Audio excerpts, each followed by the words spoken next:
पहुंचे, जोरदार तालियां बजाकर आप उनका स्वागत कीजिएगा, अभिनंदन कीजिएगा। और अब ध्वजारोहण हो रहा है। माननीय मुख्यमंत्री महोदय आज इस गणतंत्र दिवस समारोह के मुख्य अतिथि हैं, वो अपने कर कमलों से राष्ट्र ध्वज फहरा रहे हैं। राष्ट्रीय सैल्यूट।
इस प्रकार आज इस 73वें गणतंत्र दिवस समारोह माननीय मुख्यमंत्री महोदय ने कर कमलों से किया है और परेड कमांडर सलामी गाथ के निरीक्षण के लिए अनुरोध करने के लिए आते हुए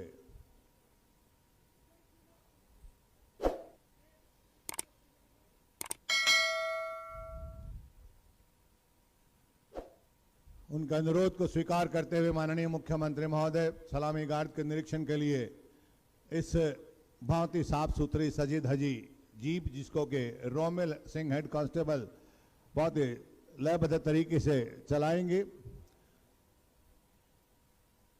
उस पर सवार होते हुए मेरी विनती, आप तालियां बजाते रहिए। जहां जहां से भी माननीय मुख्यमंत्री महोदय अभिवादन के लिए आपका अभिवादन स्वीकार कर रहे हैं, हम सबकी तरफ से नमस्कार है सर आपको। तालियां बजाइए आप, आपकी तालियां बजती रहनी चाहिए, बजती रहनी चाहिए और बजती रहनी चाहिए।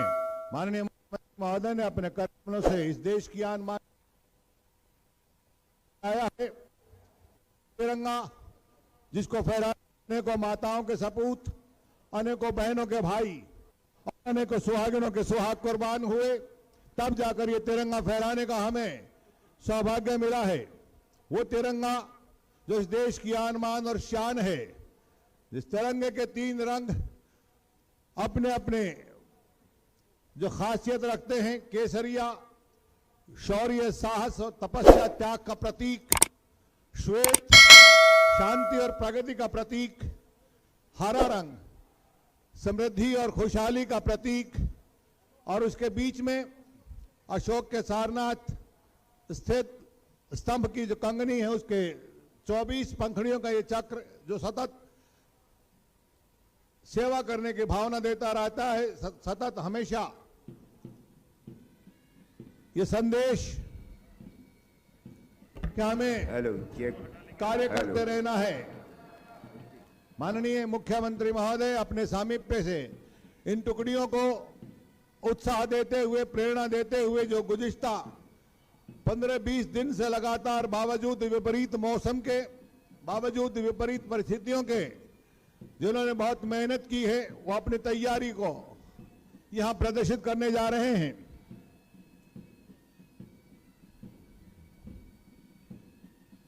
आपकी तालियां बज जाएं। ये टुकड़ी बहुत ही आकर्षक और पारंपरिक वेशभूषा में विभिन्न अवसरों पर अपने उपस्थिति का बहुत ही शानदार प्रदर्शन करते हैं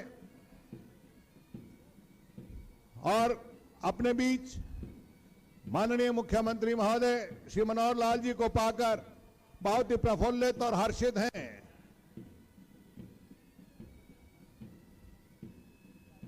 मौसम की और कोविड की विपरीत परिस्थितियों की चुनौतियों को स्वीकार करते हुए ये तैयारियां बहुत मुकम्मल हैं। इस संकल्प के साथ कि मौसमों से यूं नहीं घबराइए, जिंदगी का गीत गाते जाइए। एक दिन मंजिल मिलेगी आपको, हर कदम आगे hello mike check, hello hello मुख्यमंत्री हेलो माइक चेक, हेलो के उस सुरक्षा महामंत्र के साथ हेलो माइक चेक, हेलो सुरक्षा रूप में अपनी सेवाएं दे रहे हैं। जिसमें कहा गया है कि सबका विकास, सबका विश्वास और सबका प्रयास, प्रगति के अनुसार पहियों पर हरियाणा प्रदेश के रथ को भारत की प्रगति से सही दिशा में ले जाते हुए हमारे मुख्यमंत्री महोदय जिनको दो गंगा गाय गीत और गायत्री संस्कार मिले हैं, उन संस्कारों के अक्षर रखने का जिनका हमेशा प्रयास रहता है,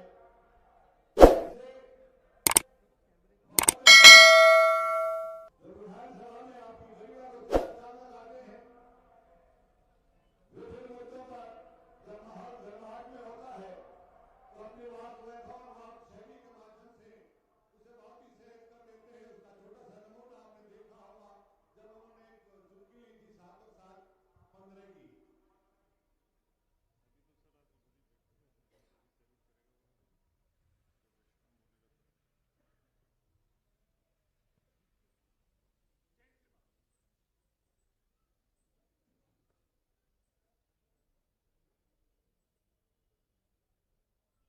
परेड कमांडर धन्यवाद के पश्चात पुनः अपने स्थान पर।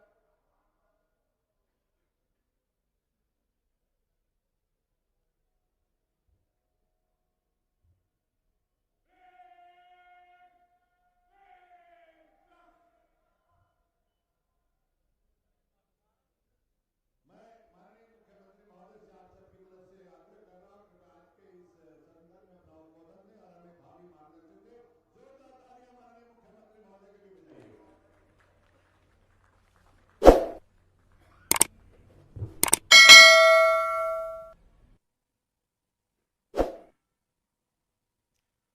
परम आदरणीय स्वतंत्रता सेनानीगण, सम्मान के योग्य बुजुर्गों, भाइयों बहनों, नौजवान साथियों और प्यारे बच्चों, आज हम अपना 73वां गणतंत्र दिवस ये मना रहे हैं।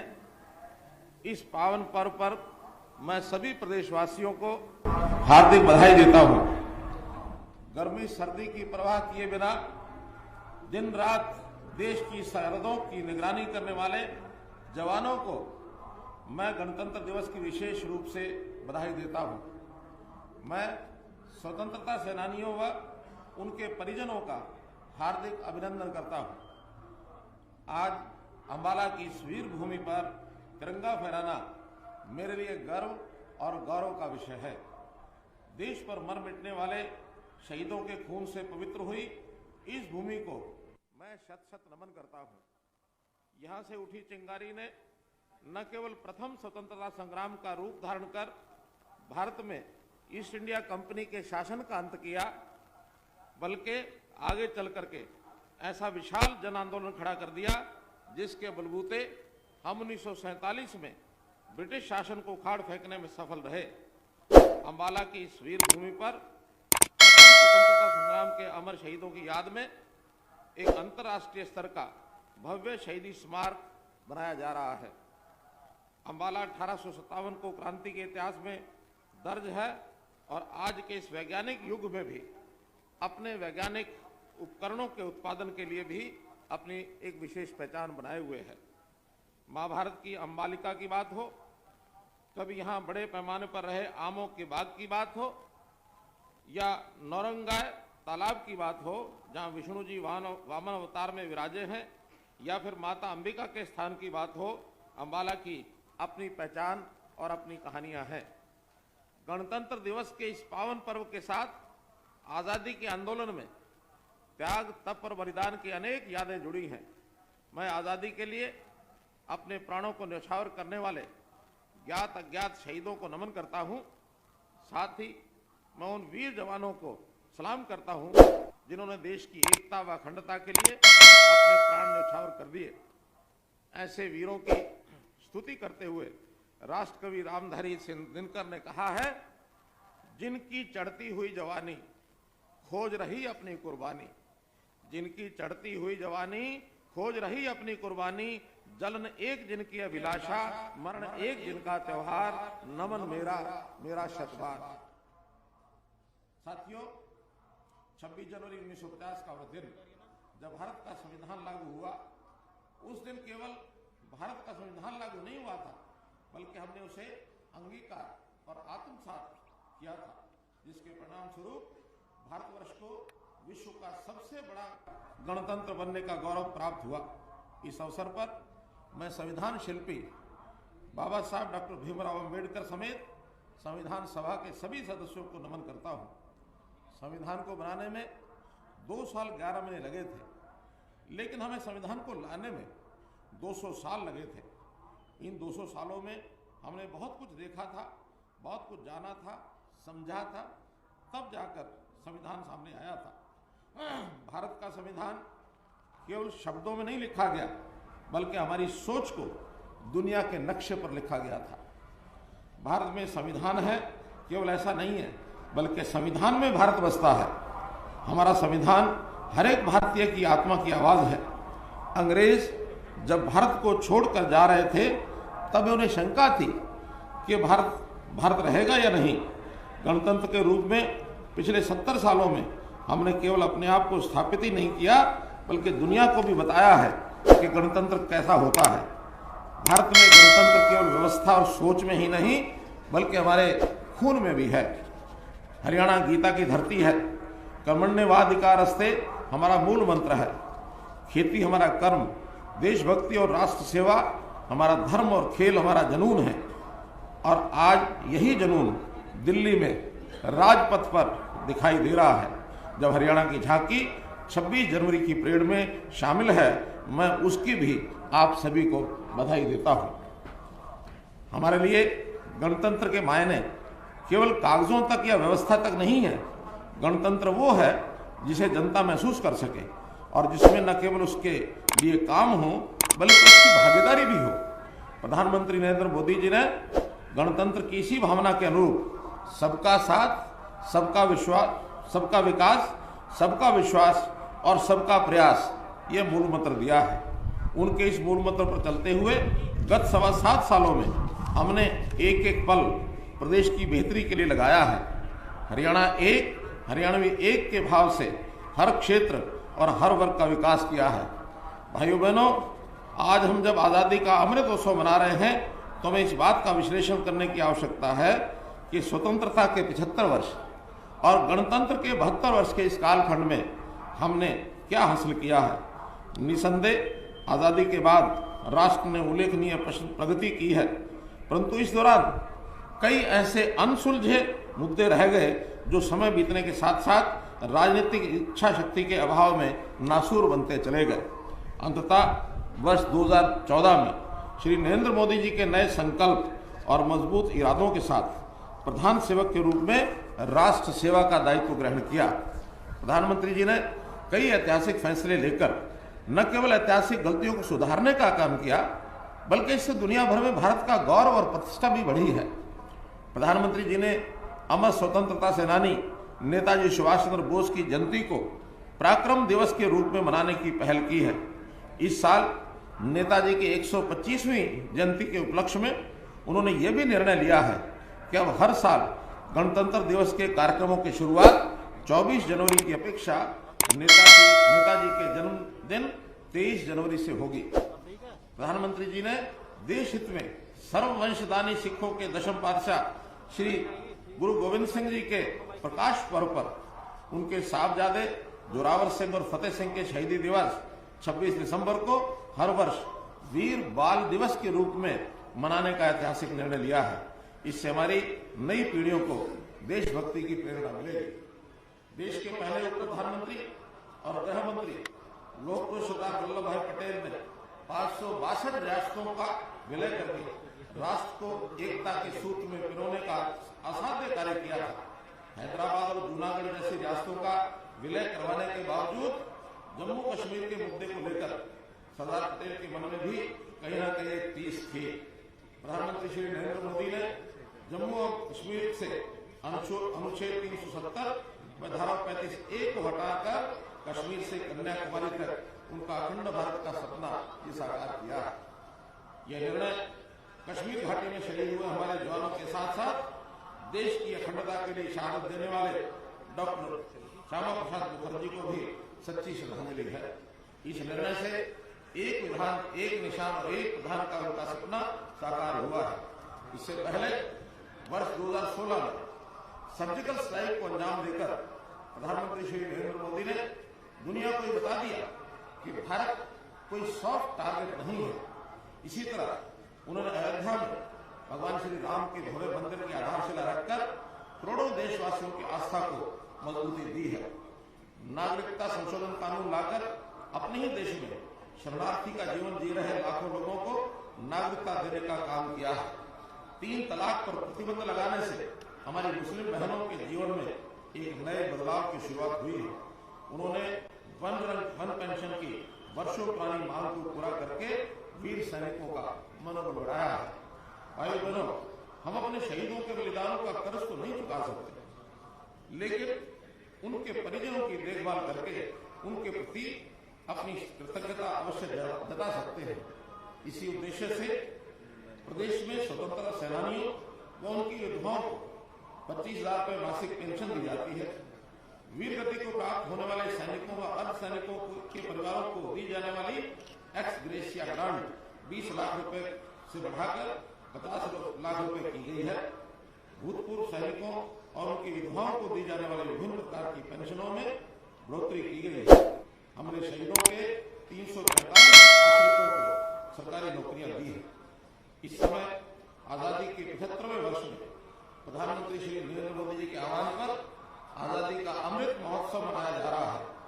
आजादी की लड़ाई में हरियाणा का उल्लेखनीय योगदान रहा है। अनेक इस स्वतंत्रता संग्राम के साक्षी रहे हैं। उन स्थानों पर समारोहों का आयोजन किया जाएगा।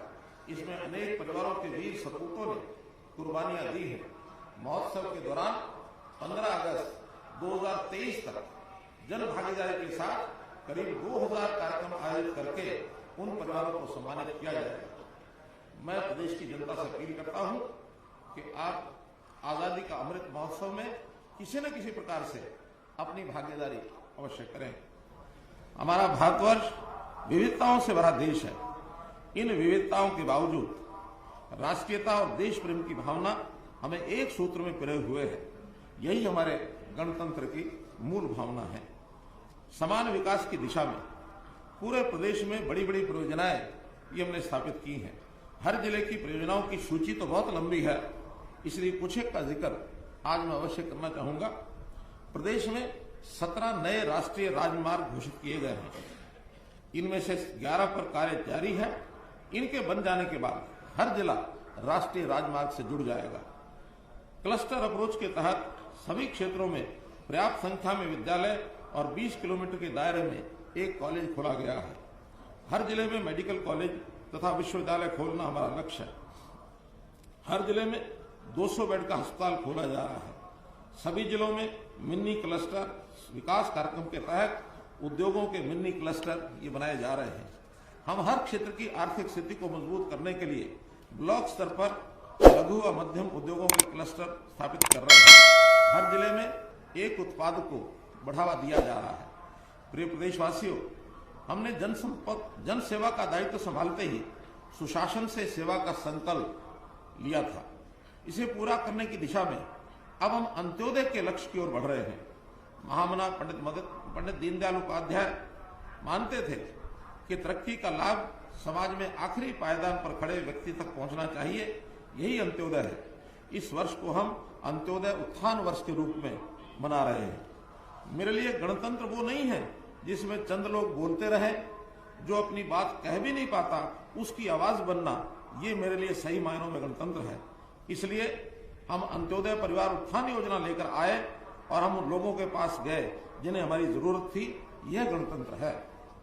मेरे लिए पहली पंक्ति में खड़ा व्यक्ति जिसे सारी सुविधाओं का लाभ मिल रहा है, उससे ज्यादा जरूरी पंक्ति के अंतिम छोर पर खड़े व्यक्ति को लाभ पहुंचाना है, जहां सुविधाएं पहुंचती ही नहीं है। असली गणतंत्र अंतिम का उदय है। मेरे लिए अंत्योदय ही गणतंत्र की असली और सच्ची परिभाषा है और इसी दिशा में हम आगे बढ़ रहे हैं। इसके तहत सबसे गरीब परिवारों की पहचान करके उनकी वार्षिक आय कम से कम 1,80,000 रुपये की जाएगी। मार्च 2022 तक 1 लाख परिवारों के उत्थान का लक्ष्य है। इस योजना के पहले चरण में 156 स्थानों पर 292 मेले लगाए गए हैं। इन मेलों में 90,000 से अधिक लोगों ने हिस्सा लिया। हरियाणा कौशल विकास निगम के तहत रोजगार देने में भी इन परिवारों के युवाओं को प्राथमिकता दी जाएगी। गरीब परिवारों को मुख्यमंत्री परिवार समृद्धि योजना के तहत विभिन्न योजनाओं का लाभ उठाने के लिए 6,000 रुपया वार्षिक सहायता दी जा रही है। प्रिय प्रदेशवासियों, सबको सस्ती, सुलभ और आधुनिक चिकित्सा सुविधाएं मुहैया करवाना सरकार की सर्वोच्च प्राथमिकताओं में से एक है। ये गणतंत्र दिवस हम ऐसे समय में मना रहे हैं जब कोविड-19 महामारी की तीसरी लहर चल रही है। इससे निपटने के लिए चिकित्सा, सुरक्षा व समाज सेवा व अन्य क्षेत्रों के अनेक कोरोना वॉरियर्स दिन रात मेहनत कर रहे हैं। मैं उन सबकी लगन व मेहनत को भी नमन करता हूं। हमने गरीब परिवारों को कोविड-19 का इलाज सरकारी व प्राइवेट अस्पतालों में मुफ्त करवाया है। इसका टीका भी सबको मुफ्त लगाया जा रहा है। हर घर दस्तक कार्यक्रम के तहत घर घर जाकर टीकाकरण किया जा रहा है। गत 3 जनवरी से 15 से 18 साल तक की आयु के युवाओं का टीकाकरण भी चल रहा है। सभी स्वास्थ्य कर्मियों, अग्रिम पंक्ति के कर्मचारियों और अन्य बीमारियों से ग्रस्त 60 वर्ष से अधिक आयु के व्यक्तियों को बूस्टर डोज भी लगाई जा रही है। इस अवसर पर मैं प्रदेशवासियों को अपील करता हूं कि जिन लोगों ने वैक्सीन की 1 डोज ली है वे अपनी दूसरी डोज भी समय से लगवाएं। अपने आसपास रहने वालों को भी इसके लिए प्रेरित करें। हम दवाई के साथ साथ कोविड प्रोटोकॉल का भी कड़ाई से पालन करना है। तभी हम इस महामारी को हराने में सफल हो पाएंगे। आयुष्मान भारत योजना के तहत 27 लाख गरीब परिवारों को 5 लाख रुपए तक का वार्षिक मुफ्त इलाज करवाने की सुविधा ये भी दी गई है। बीपीएल परिवारों के कमाने वाले सदस्य की कोरोना से मृत्यु होने पर 2 लाख की आर्थिक सहायता दी जा रही है। कोविड-19 महामारी के कारण अनाथ हुए बच्चों के पुनर्वास और सहायता के लिए मुख्यमंत्री बाल सेवा योजना ये शुरू की गई है। इसके तहत प्रति बच्चा 2500 रुपये मासिक ये मदद दी जा रही है। प्रदेश में सभी तरह की सामाजिक सुरक्षा पेंशन 2500 रुपये मासिक दी जा रही है। मेरे लिए गणतंत्र का एक पहलू और भी है, नागरिक का सम्मान कैसे बढ़े। गणतंत्र तो वही है जिसमें लोगों को मांगना न पड़े, फिर हम उन्हें कुछ गणतंत्र वो नहीं है जिसमें लोगों को कुछ मांगना पड़े और फिर हमें कुछ दे। असली गणतंत्र वह है जिसमें लोगों को मांगना ही ना पड़े, बिना मांगे उन्हें उनका हक मिले। और इसलिए हम परिवार पहचान पत्र लेके आए ताकि लोगों की जरूरत को समझकर उन्हें सुविधाओं और सेवाओं का लाभ दिया जा सके। यदि कोई व्यक्ति वृद्धावस्था पेंशन के लिए निर्धारित आयु पूरी कर लेता है तो उसकी पेंशन अपने आप शुरू हो जाएगी। अब जन्म मृत्यु का डाटा भी ऑटो अपडेट हो जाएगा। सभी सरकारी योजनाओं और सेवाओं को परिवार पहचान पत्र के पोर्टल के साथ जोड़ा जा रहा है। इस वर्ष 611 सरकारी सेवाएं इसके जरिए ऑनलाइन मिलनी शुरू हो जाएंगी। भाइयों बहनों, हमने अपनी भावी पीढ़ी को कौशल व संस्कार युक्त शिक्षा प्रदान करने के लिए नई राष्ट्रीय शिक्षा नीति 2020 लागू की है। ये नीति लागू करने वाला हरियाणा देश का पहला राज्य है। केंद्र सरकार ने इस नीति को 2030 तक लागू करने की अवधि तय की है, लेकिन हम इसे 2025 तक ही पूर्ण रूप से लागू कर देंगे। नई शिक्षा नीति के अनुरूप हमने स्कूल से लेकर विश्वविद्यालय तक की शिक्षा को कौशल के साथ जोड़ा है। प्रदेश में 2 विश्वविद्यालयों में केजी से लेकर पीजी तक की शिक्षा एक ही परिसर में देने की शुरुआत की जा चुकी है। प्राइवेट स्कूलों की तर्ज पर सुविधाएं देने के लिए प्रदेश में 138 नए संस्कृति मॉडल स्कूल खोले गए हैं। धन के अभाव में प्रतिभा दबी न रहे, इसलिए हमने सरकारी स्कूलों के होनहार विद्यार्थियों को सरकारी खर्च पर कोचिंग देने के लिए सुपर 100 कार्यक्रम शुरू किया है। ये गर्व की बात है कि इसके तहत कोचिंग पाने वाले विद्यार्थी जेईई और नीट जैसे राष्ट्रीय स्तर की परीक्षाओं में मेरिट में स्थान प्राप्त कर रहे हैं। आउटसोर्सिंग से जुड़ी सेवाओं को में ठेका प्रथा बंद करने के लिए हरियाणा कौशल रोजगार निगम बनाया है। इसके तहत सबसे पहले उन अनुभवी युवाओं को प्राथमिकता दी जा रही है जिनकी सरकारी नौकरी किसी कारण से चली गई थी। निजी क्षेत्रों में प्रदेश के युवाओं के लिए 75% का आरक्षण भी लागू हो गया है। युवाओं को नौकरी के लिए बार बार आवेदन करने व फीस भरने से छुटकारा दिलाने के लिए एकल पंजीकरण की सुविधा शुरू की है। बार बार प्रतियोगी परीक्षा से निजात दिलाने के लिए कॉमन पात्रता परीक्षा का प्रावधान किया गया है। विदेशों में युवाओं को शिक्षा व रोजगार दिलाने एवं निवेश आकर्षित करने के लिए विदेश सहयोग विभाग ये बनाया गया है। विदेशों में शिक्षा तथा रोजगार के अवसर तलाश रहे विद्यार्थियों के निःशुल्क पासपोर्ट बनाए जा रहे हैं। भाइयों बहनों, हमारे युवाओं ने शिक्षा के साथ साथ खेलों में भी बड़ी उपलब्धियां प्राप्त की। टोक्यो ओलंपिक में कुल 7 पदकों में से 3 पदक हरियाणा के खिलाड़ियों ने जीते हैं। हॉकी में कांस्य पदक जीतने वाली टीम में हमारे 2 खिलाड़ी शामिल हैं। महिला हॉकी टीम में तो 9 खिलाड़ी हरियाणा की हैं जिन्होंने अपने दमखम और कौशल से सबका मन जीता है। हरियाणा देश का पहला राज्य है जो पदक जीतने वाले खिलाड़ियों को सर्वाधिक नगद पुरस्कार राशि देता है। खिलाड़ियों को अपने करियर की चिंता न सताए, इसके लिए हमने खेल विभाग में प्रथम श्रेणी तक के 550 पद बनाए हैं। इस नीति के तहत 12 खिलाड़ियों को उप निदेशक और 36 खिलाड़ियों को कोच लगाया गया है। आज हमारी खेल नीति का दूसरे राज्य भी अनुसरण कर रहे हैं। युवाओं को विश्व स्तरीय प्रशिक्षण देने के लिए प्रदेश में 5 स्पोर्ट्स सेंटर ऑफ एक्सीलेंस खोले जा रहे हैं। प्रिय प्रदेशवासियों, हम महिलाओं की सुरक्षा, स्वास्थ्य और उनके सशक्तिकरण के लिए प्रतिबद्ध हैं।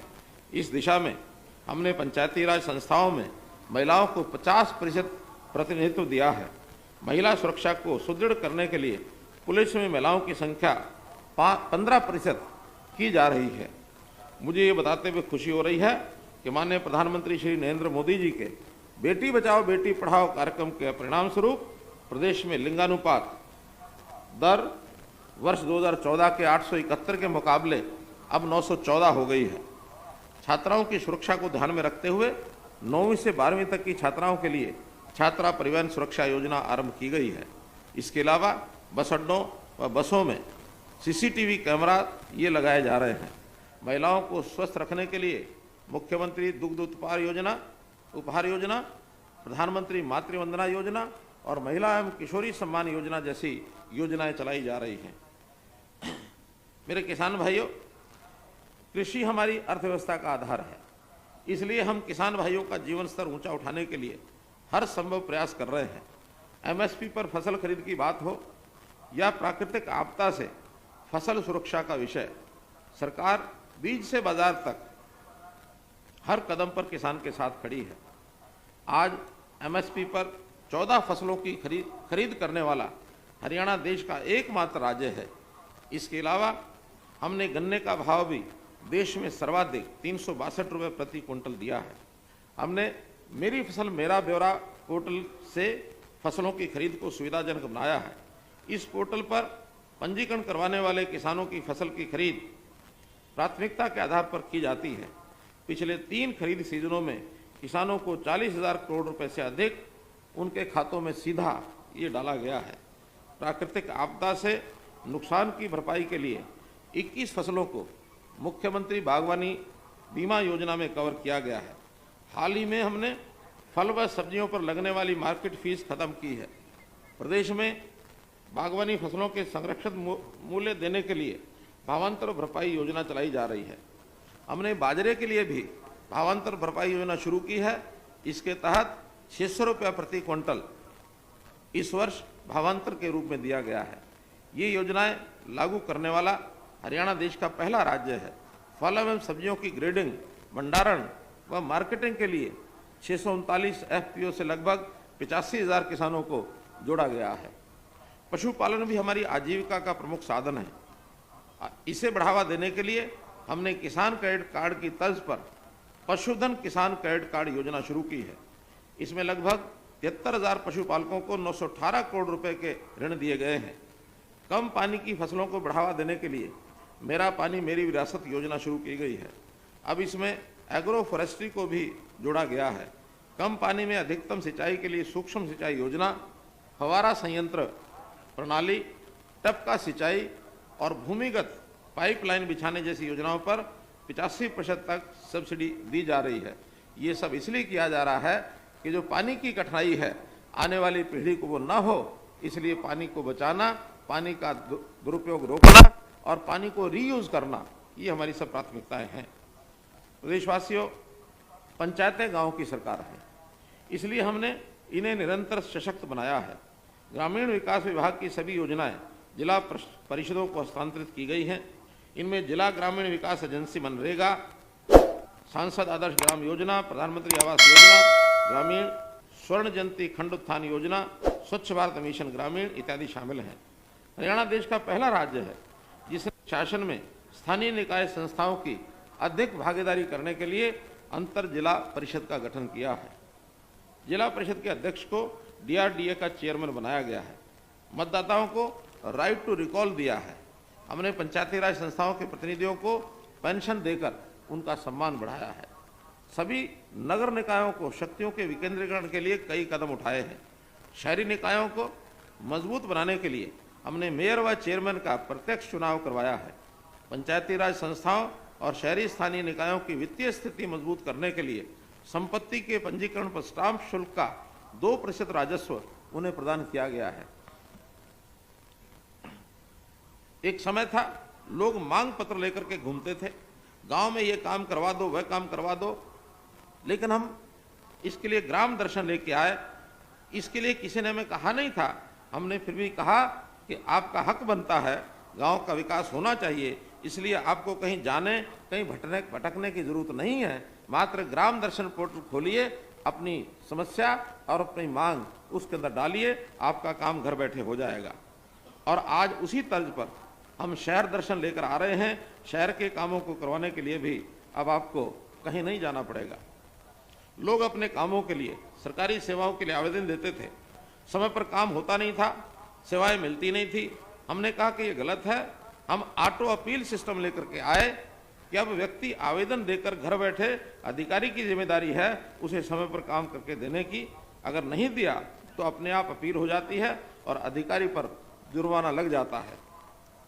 ग्रामीणों को उनकी संपत्ति का मालिका हक देने के लिए गांव को लाल डोरा मुक्त किया। ये कहीं की मांग नहीं थी, पर जरूरत थी, इसको हमने महसूस किया। इसमें 6309 गांवों को कवर किया जा चुका है। इसी योजना को प्रधानमंत्री स्वामित्व योजना के नाम से पूरे देश में लागू किया गया है। इसी प्रकार शहरी क्षेत्र में 20 साल से ज़्यादा समय की दुकानों का हक दिया जाए, ये किसी ने नहीं कहा, बल्कि हमने महसूस किया, इसलिए इसका प्रावधान किया है। ग्रामीण अंचल में जल जीवन मिशन के तहत हर घर नल से जल योजना के तहत सभी परिवारों को नल से जल उपलब्ध करवाने का लगभग 95% कार्य ये पूरा हो चुका है। गांव में शहरों जैसी सुविधाएं विकसित करने के लिए हरियाणा स्मार्ट ग्राम प्राधिकरण का गठन किया गया है। 10,000 से अधिक आबादी वाले गांव के बहुमुखी विकास के लिए महाग्राम विकास योजना बनाई गई है। तालाबों के सुधार के लिए हरियाणा तालाब व अपशिष्ट जल प्रबंधन प्राधिकरण गठित किया गया है। भाइयों बहनों, बिजली विकास का आधार है। आज प्रदेश में उपभोक्ता को पर्याप्त और गुणवत्तापूर्वक बिजली मिल रही है। मुझे बताते हुए बड़ी खुशी हो रही है कि हमारा गांव जगमग गांव योजना के तहत प्रदेश के लगभग 77% यानी 5,487 गांव को 24 घंटे बिजली दी जा रही है और आज से 85 गांव इसके अंदर नए जोड़े जा रहे हैं जिनको अब 24 घंटे ये बिजली मिलेगी। प्रदेश में सौर ऊर्जा को बढ़ावा देने के लिए हरियाणा सौर ऊर्जा नीति 2016 लागू की गई। छत आधारित सौर ऊर्जा परियोजनाओं को बढ़ावा देने के लिए घरेलू श्रेणी के लाभार्थियों को 20% से 40% अनुदान दिया जा रहा है। भाइयों बहनों, हम प्रदेश के शहरों कस्बों में आधारभूत संरचना सुदृढ़ बनाने पर विशेष बल दे रहे हैं। बड़े शहरों गुरुग्राम, फरीदाबाद, पंचकुला के विकास के लिए मेट्रोपॉलिटन डेवलपमेंट अथॉरिटी का गठन किया गया है। हमें ये भी गर्व है कि स्वच्छ सर्वेक्षण 2021 के परिणामों में हरियाणा को स्टेट अवार्ड मिला है। प्रदेश के 13 शहरों को प्रथम पुरस्कार और 49 शहरों को ODF प्लस का ये द्वितीय पुरस्कार ये मिला है। हमारी अर्थव्यवस्था को आगे बढ़ाने में उद्योगों का बड़ा योगदान है।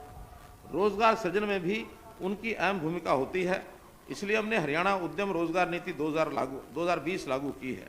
इस नीति का लक्ष्य 5 लाख नई नौकरियों का सृजन करना, 1 लाख करोड़ रुपए से अधिक का निवेश जुटाना और निर्यात को दोगुना करना है। हमने उद्योगों को बढ़ावा देने के लिए MSME विभाग का गठन किया है। उद्योगों की कॉस्ट ऑफ डूइंग बिजनेस को कम करने हेतु औद्योगिक प्लाटों के लिए विशेष लीजिंग पॉलिसी ये बनाई है। NCR क्षेत्र को वेयर हाउसिंग एवं लॉजिस्टिक हब के रूप में विकसित किया जा रहा है।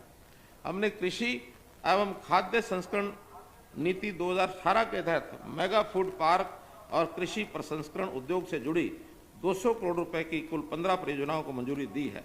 हमारी नीतियों के फलस्वरूप स्टार्टअप इंडिया कार्यक्रम में हरियाणा अग्रणी राज्य के रूप में उभरा है। राज्य में अब तक 4000 से अधिक युवा स्टार्टअप्स का पंजीकरण हो चुका है। मैं आपको विश्वास दिलाता हूं कि 2024 तक हर हाथ को काम दिया जाएगा और हरियाणा का कोई भी व्यक्ति बेरोजगार नहीं रहेगा। हम अपने 75वें गणतंत्र दिवस तक हरियाणा को बेरोजगार मुक्त बनाएंगे। हमने व्यापारियों की समस्याओं के समाधान के लिए हरियाणा व्यापारी कल्याण बोर्ड का गठन किया है। व्यापारियों के लिए मुख्यमंत्री व्यापारी सामूहिक निजी दुर्घटना बीमा योजना और मुख्यमंत्री व्यापारी क्षतिपूर्ति बीमा योजना ये शुरू की जा रही है। मेरा कहने का भाव कि हमने प्रदेश में नई व्यवस्था बनाकर लोगों में नई उम्मीद जगाने का काम किया है। हम नई सोच, नए विजन, कठिन परिश्रम और ईमानदारी से हरियाणा के विकास और ईज ऑफ लिविंग की दिशा में काम कर रहे हैं। मेरे भाइयों बहनों, गणतंत्र दिवस के पावन अवसर पर हमें भी कुछ करना होगा। आदरणीय प्रधानमंत्री जी ने एक बार विवेकानंद जी की बात को कोट करते हुए कहा था कि हर देश का एक संदेश होता है। हमने भारत के रूप में दुनिया को गणतंत्र का अपना संदेश दिया है। आइए आज हम अपनी महान सांस्कृतिक परंपराओं और उच्च नैतिक मूल्यों पर चलते हुए राष्ट्र और हरियाणा को स्वच्छ, स्वस्थ और खुशहाल बनाने के लिए एकजुट होकर के काम करने का संकल्प लें। राष्ट्र कवि हरिवंश राय बच्चन की इन पंक्तियों के साथ मैं अपनी वाणी को विराम देता हूं। कटी बेड़ियां और हथकड़ियां, कटी बेड़ियां और हथकड़ियां, हर्ष मनाओ, मंगल गाओ। किंतु यहां पर लक्ष्य नहीं है, आगे पथ पर पांव बढ़ाओ। आजादी वह मूर्ति नहीं है जो बैठी रहती मंदिर में। आजादी वह मूर्ति नहीं है जो बैठी रहती मंदिर में। उसकी पूजा करनी है तो नक्षत्रों से होड़ लगाओ। हल्का फूल नहीं आजादी, हल्का फूल नहीं आजादी, वह है भारी जिम्मेदारी। उसे उठाने को कंधों के भुजदंडों के बल को तोलो। एक और जंजीर तड़कती है, एक और जंजीर तड़कती है, भारत मां की जय बोलो, भारत मां की जय बोलो। सभी मेरे साथ मिलकर 3 बार बोलें, जय हिंद, जय हिंद, जय हिंद। धन्यवाद। धन्यवाद माननीय मुख्यमंत्री महोदय, आपने अपना शुभ संदेश दिया है और मार्गदर्शन दिया है।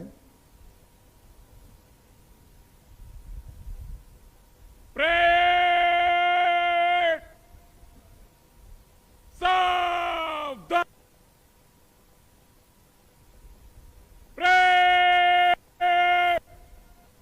निकट,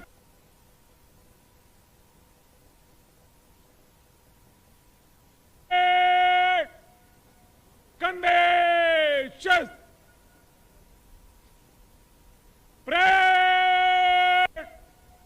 तीनों 3 कुछ कलम में,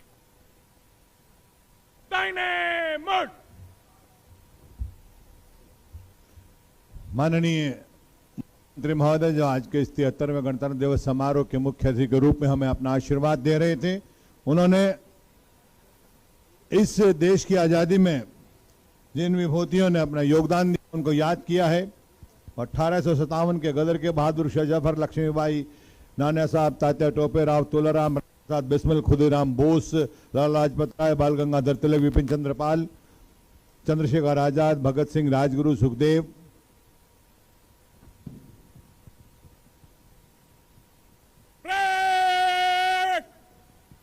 से तेज चल। विपिन चंद्रपाल, अशफाक उल्ला खां, महात्मा गांधी, सरदार उधम सिंह, सरदार भगत सिंह, सुखदेव, राजगुरु, गदर पार्टी के लाला हरदयाल, रास बिहारी बोस, बाबा गुरदित्ता सिंह, करतार सिंह सराभा, हांसी के हुकमचंद जैन, हिसार के मदन लाल ढींगड़ा, डॉक्टर श्यामा प्रसाद मुखर्जी आदि ऐसे और उन असंख्य श्रद्धासुमन दिए जिन्होंने देश की आजादी में अपना योगदान दिया। अब मैं आग्रह कर रहा हूं माननीय मुख्यमंत्री महोदय श्री मनोहर लाल जी, कृपया आप मार्च पास्ट के लिए मंचाभिमुख प्रयाण कर रही इन टुकड़ियों का अभिवादन स्वीकार करने के लिए मंच पर तशरीफ लाएं। Shri Alok Rai ji, IPS, ADGP headquarter, कृपया आप माननीय मुख्यमंत्री के साथ, उनके साथ श्री आलोक मित्तल जी, आईपीएस, एडीजीपी सीआईडी, सबसे आगे आ रहे हैं कमांड देते हुए Shri Kuldeep Singh, IPS, computer science के स्नातक हैं आप। एक से शुरू होकर अंत तक चलने वाला ये कारवां मैं अकेला ही चलाता जाने बे मंजिल मगर लोग साथ आते गए और कारवां बन गया। सबसे पहले डिस्ट्रिक्ट पुलिस है, आपकी तालियां नहीं बजी, आपकी तालियां बजती रहनी चाहिए। District police SI Ravi Kumar के नेतृत्व में अभिवादन करता हूं और इस सिलसिले को आगे बढ़ा रहे हैं डिस्ट्रिक्ट लेडी पुलिस अंबाला की एक और टुकड़ी सब इंस्पेक्टर सुरेखा के नेतृत्व में अभिवादन करते हुए हरियाणा पुलिस अकादमी मधुबन का यह दल कुसुम के नेतृत्व में मंच के सामने से गुजरता हुआ माननीय मुख्यमंत्री महोदय का अभिवादन करता हुआ Haryana police first battalion SI Singh के नेतृत्व में कदम से कदम और ताल से ताल मिलाते हुए अभिवादन कर रहे हैं जीआरपी का यह दल एसआई विक्रम सिंह के नेतृत्व में अभिवादन करता हुआ साथ चलने का इरादा अगर जमा हो जाएगा, आदमी से कारवां हो जाएगा, तू किसी के पांव के नीचे तो थोड़ी जमीन, तू भी नजरों में किसी का आसमां हो जाएगा। एचपीए का दल एसआई सुल्तान सिंह के नेतृत्व में आगे बढ़ रहे हैं हरियाणा होमगार्ड्स के एचपीए का एक और दल नीरज कुमार के नेतृत्व में और हरियाणा होमगार्ड जिसकी स्थापना 1940 को हुई थी और 6 दिसंबर को जो अपना स्थापना दिवस मनाते हैं वो जवान, उसके बाद भारत और स्काउट्स के ये बच्चे समय समय पर अपने निष्काम सेवाएं प्रदान करते हुए, और उसके बाद आ रहा है एनसीसी का ये सीनियर डिवीजन का आर्मी विंग अभिवादन करता हुआ स्काउट्स के बच्चे, उसके बाद लविश राजपूत के बाद आ रहे हैं स्काउट्स के बच्चे यश नापरा के नेतृत्व में अभिवादन करते हुए, और लेडी एनसीसी पुलिस एनसीसी के जवान लेडीज प्राची लोहान और स्वरलेरिया बिखेरता हुआ मधुबन का ये band Satish Kumar sub inspector के नेतृत्व में स्वरलेरिया बिखेर रहा पाइप बैंड, जो कि ट्रेनिंग में भी काम आता है, मनोरंजन में भी काम आता है, और इस समय के इस प्रकार के जो आयोजन है उनमें शानदार ढंग से अपने उपस्थिति का बखान करता है। ये कदम बढ़ते रहे तो जिंदगी है, ये कदम बढ़ते रहे तो जिंदगी है, और अगर ये रुक गए तो कुछ नहीं, कुछ भी नहीं है। इसी संकल्प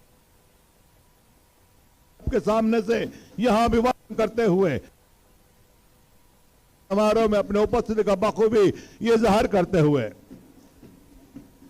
जिन्होंने तालियां नहीं बजाई है उनके लिए तालियां बजाने का एक और अवसर है, आप तालियां बजा सकते हैं। और अब सांस्कृतिक कार्यक्रमों का सिलसिला और श्रृंखला प्रारंभ होने जा रहा है। जो महानुभाव मैदान में है उनसे विनती है, क्योंकि जो प्रतिभाएं विभिन्न विद्यालयों और महाविद्यालयों की यहां इस 73वें गणतंत्र दिवस समारोह में अपनी सांस्कृतिक छटा बिखेर